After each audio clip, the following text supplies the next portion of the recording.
All right, what's up, guys? Welcome back to episode 44 of Late Night Shots podcast.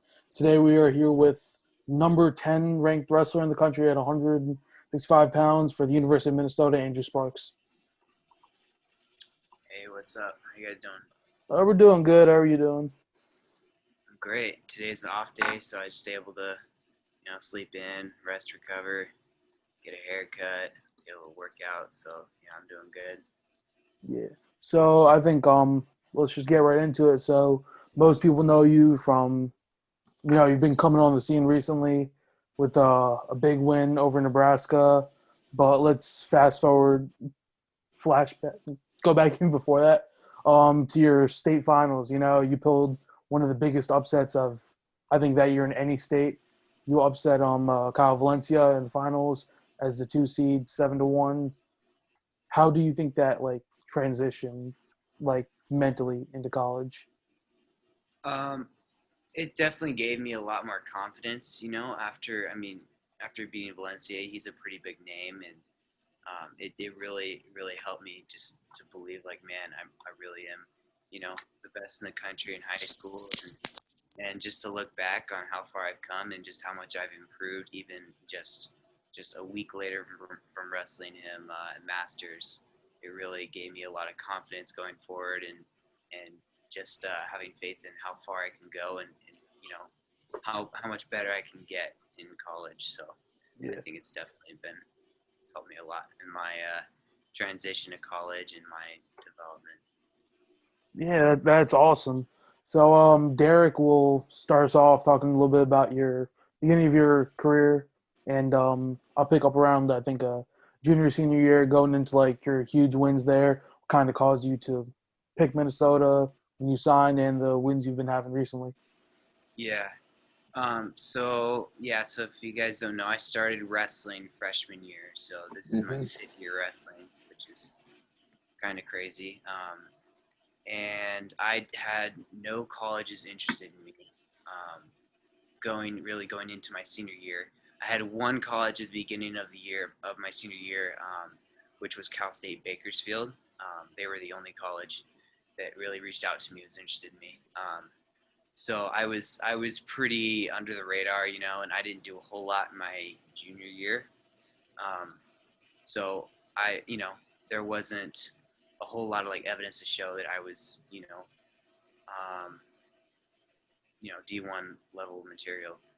So going into, let's see, I had a couple big wins my senior year. I knocked off he was an Arizona State champ.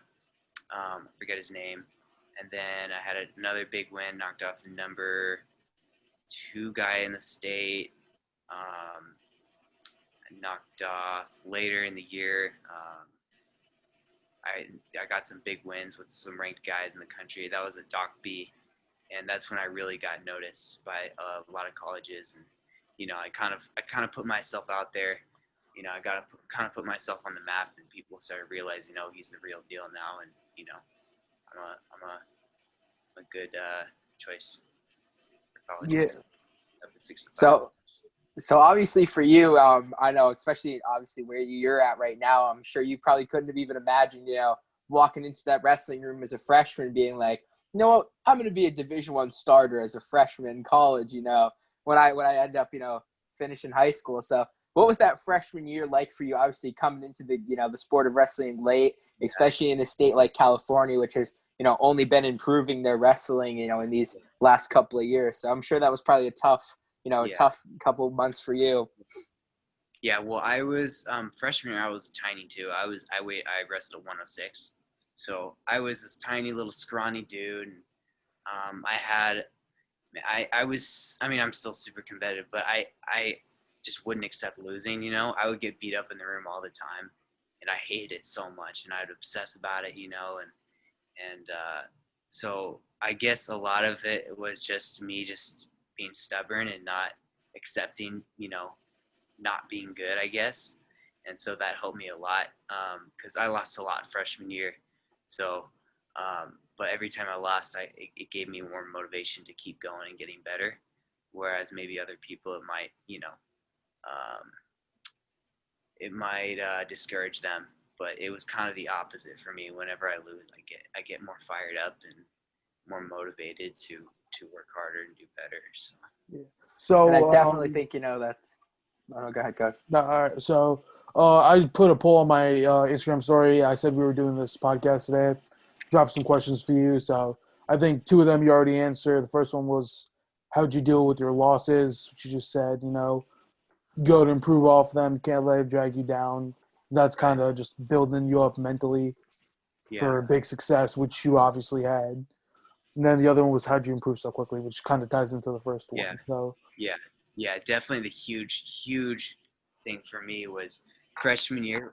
I was the type of kid after I lost, I'd go out and, chuck my headgear at a wall and, maybe like punch a wall and, get super pissed off. And once I started to realize, like, man, if you think about it, you learn most from your losses and your mistakes. And this is just all part of the process to get better and improve. So when you just look at it that way, it's a game changer, and then you come in the next day or, the next week and just watch the film and just see what you can learn from, your losses and mistakes. So huge part of improvement. The last question here, I didn't get that many responses on the poll. I just put it out like an hour ago. So this one's just a general question. Your least favorite wrestling move to do on bottom? On bottom? Yeah. Least favorite wrestling move? I don't know why that's a question, but, I shall answer. I don't really like to just sit out a lot, Yeah, that's one thing. I don't really like to get, like, sucked back, and go into a crackdown position. So that's one thing that I try to stay away from. I try, stay on my knees and just come up right away. Okay. That question was kind of awkward, but just DM me like 5 times asking about it, so I was like, we're gonna ask it. So yeah. All right. So So obviously for you, coming in as an undersized, kind of undereducated 106 pounder. What was that? That summer going into sophomore year. Obviously a super strong, mental toughness. And what did you do to improve? And what weight class did you end up wrestling your sophomore year? So sophomore year, I wrestled 126. So I put on a little bit of weight. I was still a little kid, Still, I'm starting to get a little bit of a deep voice, but I was still pretty much a kid. And I just kept training all through the off season and, through the summer. And, that's really it. Actually, end of sophomore year, I broke my collarbone and vertebrae in my back, so I didn't finish so well my sophomore year either. So, that was a little rough, but yeah, I wasn't too great sophomore year yet. I mean, I was definitely a lot better than freshman year, but sophomore year, I still struggled a lot. Still had a lot of losses, but yeah, so it was a rough year too. So with the postseason in California, so there's only one state tournament. It's the same where I wrestled in high school in New Jersey. So like, I know there's like multiple different divisions because in Jersey we have districts, regions, states, and that's it. In Cali, I'm pretty sure there's like 4 or 5 tournaments, right? Yeah, we got the, our league, and then CIF, I think there's 9 different CIFs. Okay. And then for Masters, is it 4? Maybe, yeah. I'm not exactly sure, but then we got one state tournament. Yeah. So there's, only one division. So the entire state is represented in one tournament. So that's one thing that's cool about California. Okay, so your freshman year, you said you didn't make it anywhere, right? Out of the first tournament? Yeah. Freshman year, I placed 8th in CIF, which was pretty good for a first-year freshman. Yeah. So you made it but out I didn't move on to Masters. So you have to take top 5, and then you have to take top 5 or 6 as to go to Masters in CIF, and then. Sophomore, I did take 6th, and I broke my collarbone. So, okay. Yeah. What's his name? I remember we did another episode with Josiah Hill. I think he's the same grade as you, right? The kid who won heavyweight. Yeah. Josiah Hill. You guys kind of have like the exact same story too. It's kind of crazy now I'm thinking about it. Really, Started wrestling as a Yeah. freshman. You really, know, I didn't know that. obviously you guys come from different spectrums of like two Right. complete opposite ends. One's 106. One comes in as a heavyweight with like 300 pounds. Yeah. And then, you know, I'm just putting like a bunch of things together in my head. You come out there, Kyle Valencia is like the established dude at the weight class, already committed to ASU to wrestle with his brothers if they're still one's still there. But he's wrestling where his brothers wrestled. And then Josiah has Nico Villarreal from Gilroy, you know, with Chase Eldati there. Already has Daniel Cormier coaching him. And then things just look like out of reach until you come out to the state finals. Then Josiah Hill pins him there. Just like shocks everybody. Yeah. Yeah, very similar. Now that I connect the dots, it is very similar story. But obviously, you know, you still worked hard. I'm sure that, you know, or harder that sophomore to junior year. You didn't mention, what weight did you wrestle your sophomore? Did you still wrestle 106 sophomore year? Sophomore year was 126. Yeah. 126. Junior year 152. Senior year 160. All right, so I'm going to pass it over to Akil. He's going to run you through your junior and senior year. Yeah, you know, so junior year is kind of like what I realized. Like I kind of had like a lot of the same things to start wrestling freshman year. You know, obviously I didn't make it all the way to Division I level. I'm wrestling at D2 school in Pennsylvania, but junior year for most guys is like make or break. Like that's when college is going to start looking at you, and if they don't see you as a junior, it gets like 10 times harder to get recruited as a senior with no film from your junior year because you have to wait all the way till the winter, till the season.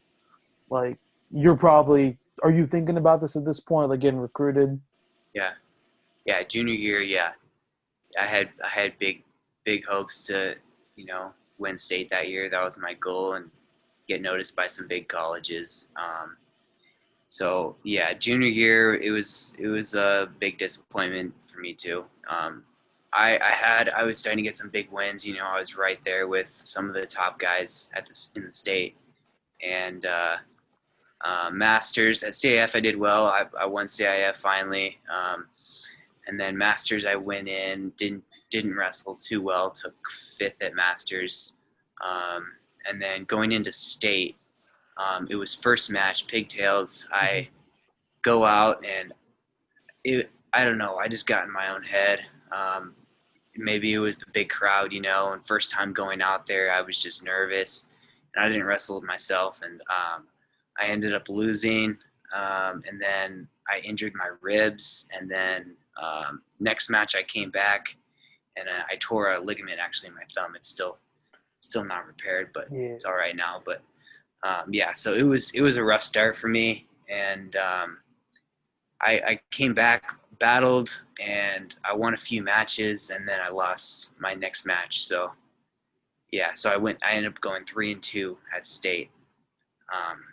Did you place or was that a blood round finish? No, I didn't place. No. Didn't place. Damn. Because I lost the first match. Yeah, I saw that happen to like a lot of guys in our state. It was like Division I commissions going down. A couple of them didn't even make the state tournament, which is just like wow to look at. And then you have kids like under 500 just somehow sneaking by. And it's just right. Yeah, no, it's just like interesting to look at. But going into your senior season, this is like for you. Did you have like any? You probably had obviously looks from like D2, D3 schools at this point. Did you have looks from like any solid Division I schools? I wasn't talking to any D2 schools or no one. No, I didn't send any letters out or anything. So yeah, it was kind of on me too, but the plan was to, go and win state and then all the, colleges were coming to me, but didn't work out that way. So I also don't know if you can answer this question, but what was like your dream school at this point in time? My dream school was Iowa. Iowa. Yeah, I felt like Iowa's, got a very similar style to the way I wrestle, like hard, fast pace, always in the guy's face. Yeah. So yeah, it was Iowa, Nebraska. I didn't really know much about Minnesota at the time, but yeah, those were like my top two. Yeah, I think this is back when Gable was going into his freshman year, right? Yeah, I think beliefs. yeah, Yeah. that was. I think they didn't have like anybody before then. Then Gable comes in, McKee's come in. It's just like they just went from like being like an average program, and now they're like up there like a normal Yeah. Big Ten school. Yeah. We're getting there. We're coming back, getting some good guys in the room. The atmosphere is right now in the room, and we're climbing up the rankings. So Yeah. we're gonna be just Definitely. give us a couple years, and we're gonna be really really lethal. Yeah, I'm it's really gonna be good for that. fun to watch. But Yeah. going into your senior year, did you already know you were gonna go 160 even with Cal Valencia there? Um, Going to my senior year, I was not sure. I wanted to go 170, and just not cut too much and just wrestle at the weight I was at. But I wanted to wrestle the best competition in the state. So for me, for that year, it was 160. There was more competition at 160, with Valencia, and there was Max Wilner, the Rocco Contino. Mm-hmm. So there, yeah, some other big names too in that weight. So it was definitely a tough weight. So that's why I wanted to go 160. Yeah. That was the deciding For factor for me. yeah, for that match being hyped up the way it was, like I don't know how to say it, but like you broke him like in the match, like I was watching the match, you just like it was 7-1, you just taking down, just ride him out the entire period, and he just like kind of just lost his will that match. Like it was insane to watch because I just rewatched it like a couple hours ago too. Not Yeah, like yeah, like after you won that, like what's going through your head now? You pulled off, I think, the biggest upset in the entire state yeah, that year. yeah. That's.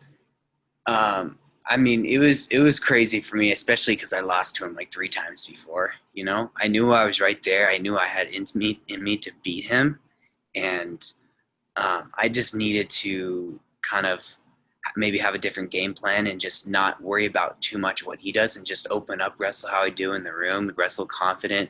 I had nothing to lose at that point. It was like, what, everyone expects me to lose in this arena, so I'm just going to go and leave it all out there and put everything on the line and just give him everything I got, stay in his face, wrestle as hard as I can for 6 minutes. And that's what I did.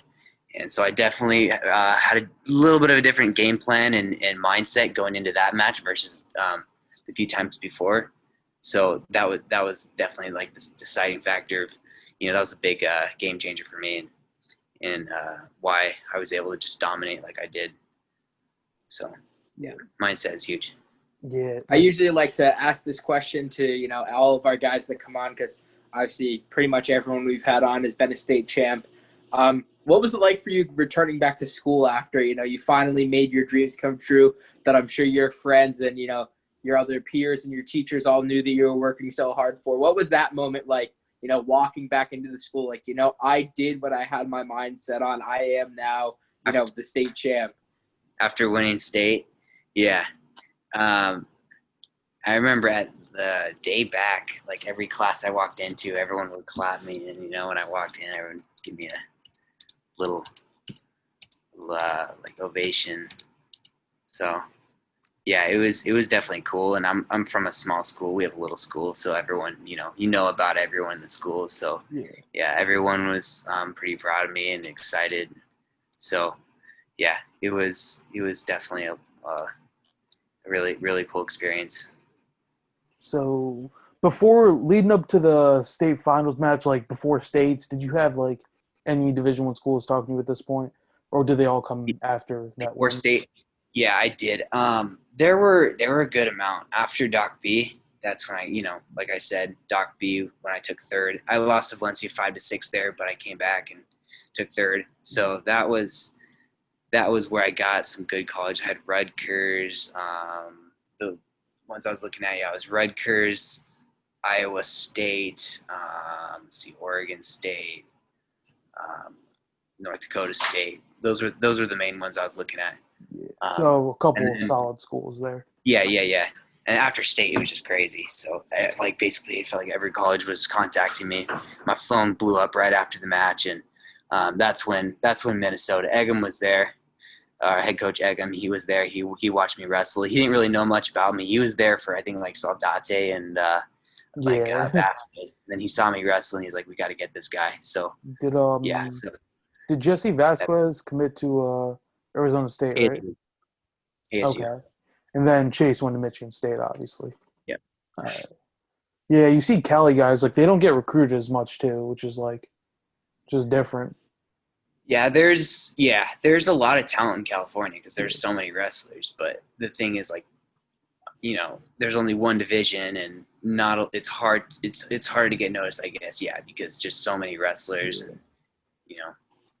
it's just hard to kind of stand out, I guess. So I'm assuming Coach Egum hit you up after the tournament. Yeah, what kind of? I talked to him right after the match. Yeah, my coach called me and he's like, "Hey, the head coach from Minnesota wants to talk to you." So I ran up there and talked to him a little bit, and that's where it all started. Yeah, what did he say, or like, did you see about Minnesota or about the team, about anything there that stood out to you and kind of caused you to commit there over anywhere else? I mean, I just talking. I guess the biggest thing was um, just talking to the coaches, and just getting to know them and their like character, and you can tell a lot about the team and like what the atmosphere is like in the room by just the coach's character and how they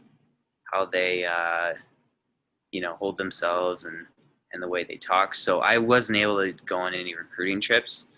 Yeah. So I just had to base what I thought the room would be like and my teammates would be like based on the coaches. And I was able to talk to some of the wrestlers too and the guys in my class. But so that was the biggest thing for me. You're not on campus right now, are you? I am Oh actually. wait, yeah, you are. Yeah, Like, I'm in yeah. dorms. So Okay, is you like the entire team on campus right now, or like how are things going down there? yeah. Everyone's here. We're training our facility, so that's nice. Everything's still online. Some of the classes are opened up. Some of the upperclassmen go to classes a little bit, but I'm all online. So yeah.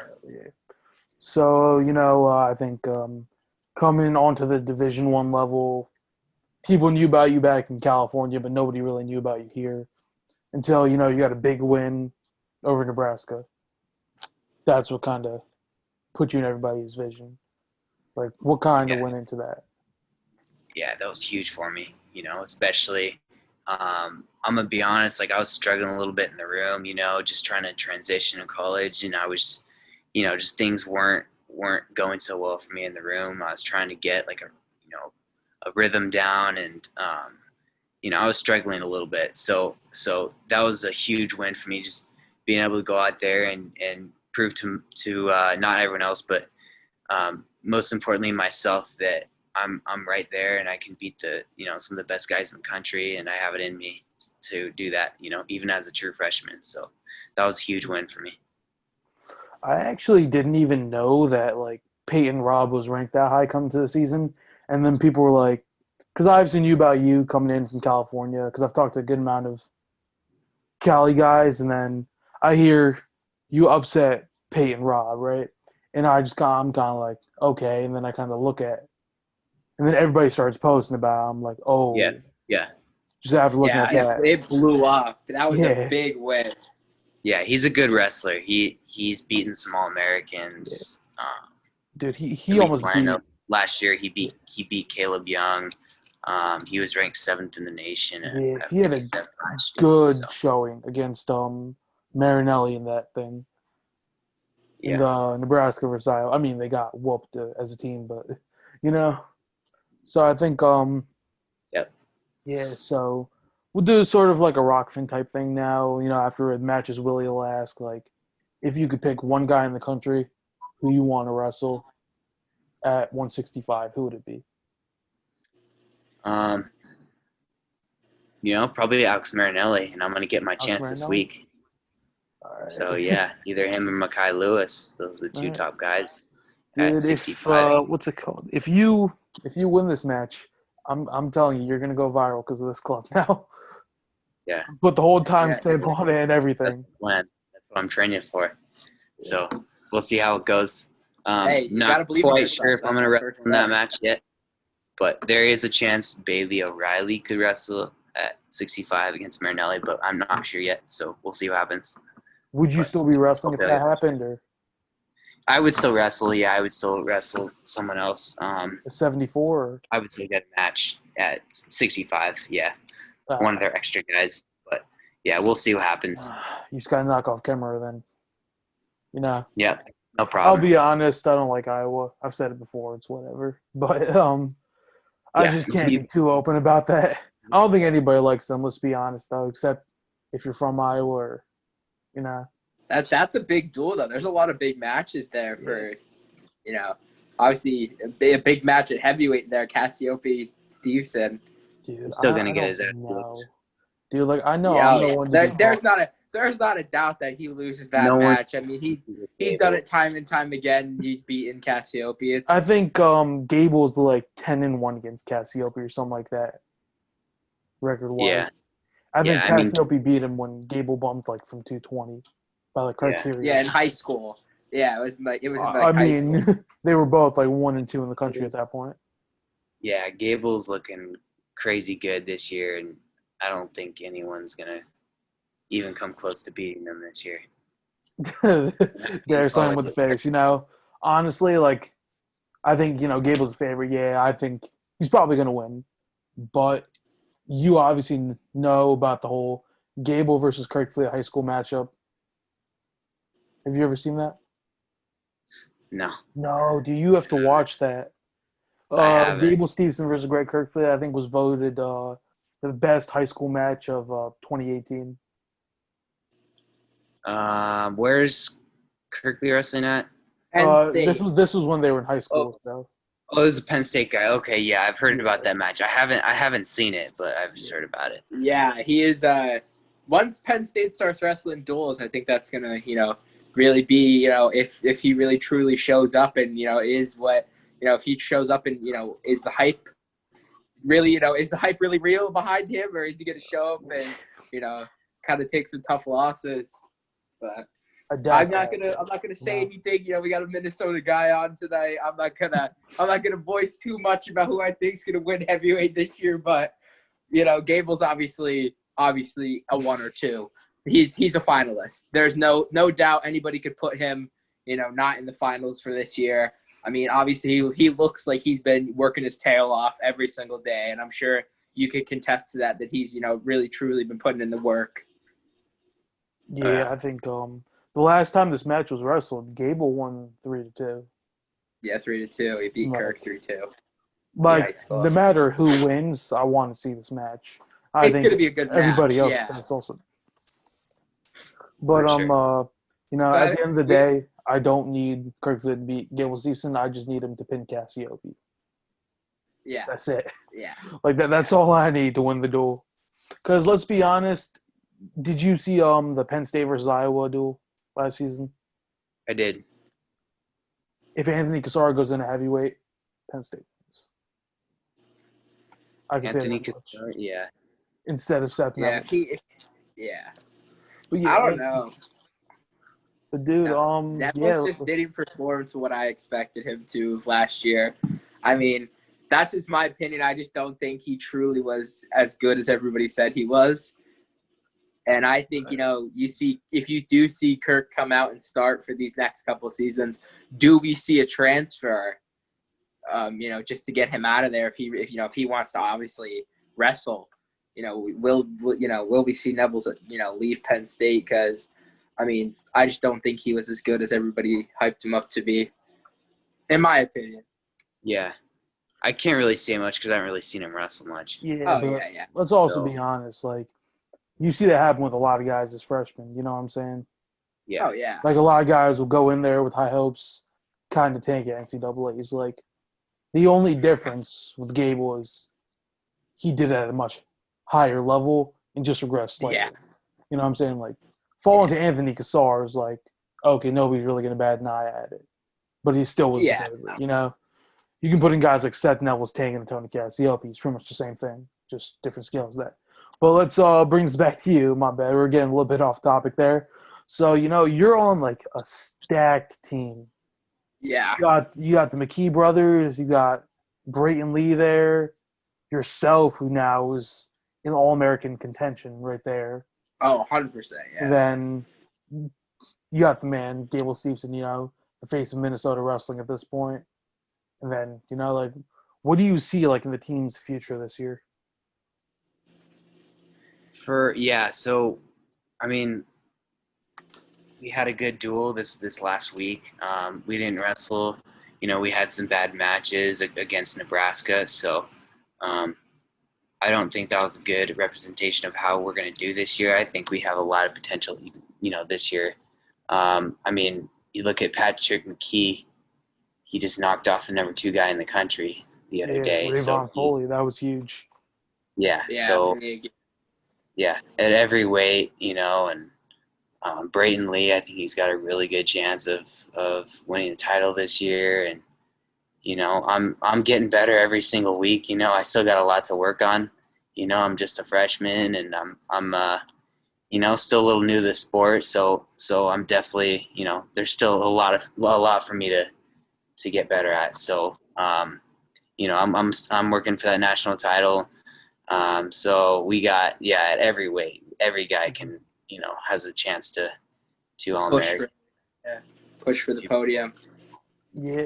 And, like, I just wanted to ask a question, like, what has this journey been like for your family? You know, obviously you walking home, you know, in your front door after school one day, freshman year, being like, I want to try wrestling, to now, you know, having these huge 3 matches so far your freshman season, starting at a super high-level Big Ten Division I college. Like, what has that journey been like from your family? Yeah, well, none of them are really athletes. You know, my dad, he wasn't some, you know, special athlete. My mom, none of them wrestled, so I'm not from a wrestling family. I'm the only one in my family that wrestles. So I just I moved around a lot. I actually lived in New Hampshire right before I went to California, and I had a couple friends that wrestled, and so that's when I was like introduced to wrestling a little bit. I was like, okay, like this is a sport, you know, that people do in high school. You know, you can wrestle in college. It's not just like WWE, you know, where they're jumping off of the freaking, you know, whatever you call them, tight ropes, you know. Yeah. So when I went to California, it was actually my 8th grade year. That's when I first went into the wrestling room. Told my mom, hey, I want to try this wrestling thing out. I heard it's really tough, you know. It's something, you know, I might want to do. So we found a little club. We go into the room. I don't have any wrestling shoes on. First 20 minutes, I jump in there, start wrestling with some dude. He shoots in. His knee lands right on my toe, snaps it. So I have to go to the emergency room. I get surgery on my toe, get 2 pins in there. And so that was my first experience wrestling, was snapping my toe and then having to get 2 pins in there. And then, yeah. So, what a great experience. Yeah. That was how I was introduced to wrestling. Good. I don't even know if I would have came back. Like, after that, I would have been like, you know what, I'm good. My mom, she's like, wait, you want to come back now? You just, like, after 3 months, I was like, yeah, I want to go back and do this again. And she's like, all right. With wrestling shoes on this time, I'm sure. Yeah, with wrestling shoes. That's when I learned why wrestling shoes are important. So, very important. Don't want to snap your toes. So, yeah. Good thing heavyweights don't shoot, so chilling. But, yeah, so I think a couple small things I want to touch on.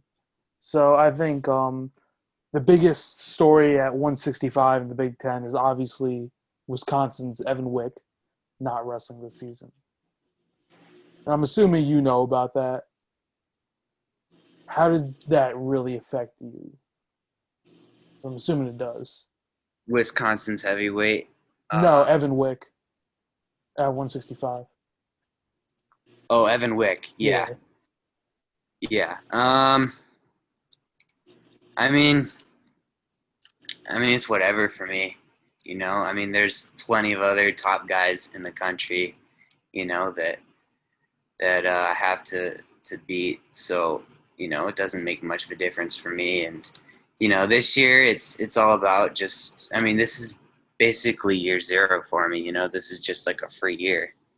And so it's just like, I'm just going to do the best. And it doesn't matter who I wrestle. I'm just going to go out and wrestle the same and wrestle as hard as I can, and win or lose. Like it's all part of the process. And it's just part of, me growing and learning. So, yeah. So before we hop into the final segment, which are, we like to call them Derek's dumbass questions because they're pretty stupid. Yeah. But you versus Alex Marinelli. I made these calls before. They fall through about maybe 1 out of 5 times. You're usually pretty good with them. Please lap drop him. That's all I need to say. That's it. Like, Lap drop. No. You're not a thrower? I'm not a thrower at all. No. Not a thrower. If the situation were to come up. I typically try to stay away from upper body, to be honest. That's a position where I'm not that comfortable at. You wouldn't do it just for the meme? Sorry, man. You wouldn't? No. Like, say if he shot in. Yeah, let's not put him in a risky position. All right. No, I'm not saying to do it. It was just a question. Yeah. If I'm down, what, 8 points or whatever, I have to get a pin. Maybe I'll try a lat drop. Okay. Yeah, so you're down by 8 points. You look into the camera, point, smile, put a thumbs up, and lat drop him on his back and stick him. And then in the post-match interview, make sure you mention this moment right here that you pinned Alex Marinelli because a kid on a podcast told you to pin him with a lat drop. All right. I'll remember I that. don't know. But, like Vincenzo Joseph did it. And let's be honest, Marinelli loves upper body. He's gonna come at you with it. Yeah. Well, I'm gonna try to stay out of that. So right. I'm not a guy. Proposition, ever since I called Drew Foster over David Taylor that one time. I don't know how I did it, but yeah. Oh yeah. That was all wild. right. Now it's time for my favorite segment of the evening. All right. First question. These are the most important. Are you a weight cutter? No. No, you don't cut weight? I don't like cutting weight. But theoretically, if you had to cut weight, right, what would be your one cheat meal that you're like, all right, I cut all this weight. I just wrestled a duel. We have a couple days off. What's the one meal that you're like, all right, I earned this? Pizza, 100%. Pizza? Yeah. After the duel, I got some Culver's ice cream. That was pretty fire. So I always got to get some ice cream after a good win. But yeah, pizza, maybe hamburger. Yeah. What type of pizza? Pasta. Can't go wrong with pasta. Derek? Yeah. All right, next. What is your favorite post-weigh-in? What are you eating after weigh-ins? Because we've heard some weird stuff that people eat after weigh-ins. So what are you eating after weigh-ins? Usually I just try to keep it consistent. I usually just have banana, a sandwich, maybe oatmeal. That's about it. I try not to have too much. You don't want to eat a bunch of crazy stuff. It's going to upset your stomach. You want to have the same, stuff, some carbs and protein and, some sugars, just, help you feel good. Right. I just need to say this because it just randomly popped in my head, but do you know who Jacob Casper is? No. Casper? He wrestled for Duke. He was a 2-time All-American, but that's besides the point. He said at the beginning of every week he'd be like 205 or something, or 210. And every weekend he would have to make 184. Jeez, yeah. So after he would like that's more weight than pretty much any weight class, and he's an upper weight, but like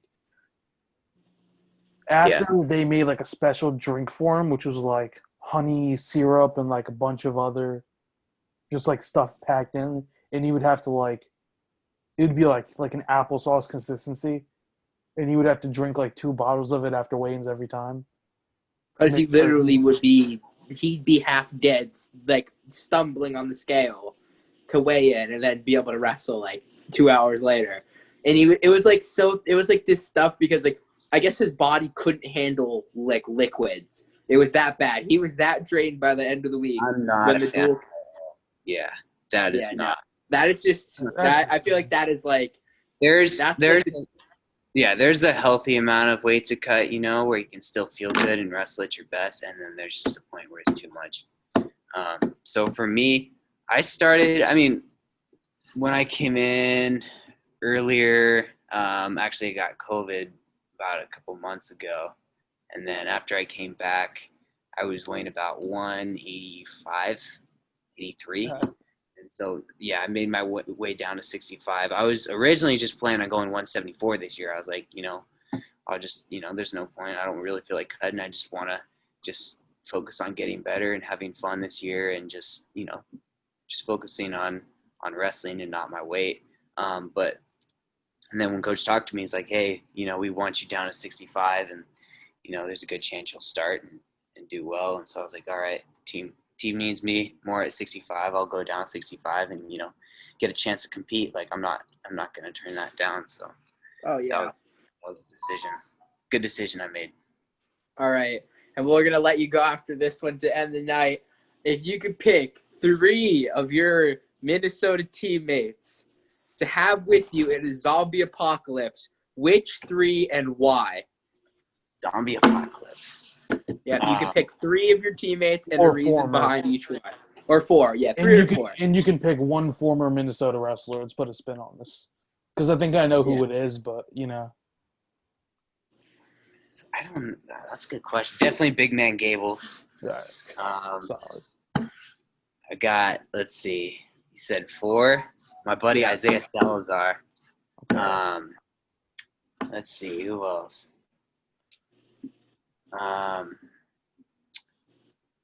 Keaton Cleaver, our other heavyweight. We need a slow guy, so like if you're getting chased, you got someone behind. The guy you shoot in the knee and let him get exactly. Yeah, he could save my life there. Oh, this might have to get posted. I'm sorry. This is a good one. No one ever thought of that. Everybody's just like the heavyweight, the redneck, and the smartest kid on the team. That's what everybody usually picks. The guy with you always need that guy to sacrifice. You always need that sacrifice. So that's a good one. That is a good one. He's the man. And next time, we're going to close it out with this. Next time you're in a room with Gable Stevenson, just let him know we want him to come on the podcast and that we don't hate him. And we won't rip him apart. We need to get him on. All right. I'll let him know. I don't know if he'll do it, but he gives me mixed signals. I don't know, but he does. Nah, he's a great dude, at the end of the day. But yeah. So, any final words? No, just thank you very much for coming on, giving us your time. I know obviously you're probably in some busy schedule right now with everything going on. But, we appreciate you coming on and talking. Yeah, thanks for having me. So, it was fun. So, I guess this has been episode 44 of Late Night Shots, and we will see you guys next time.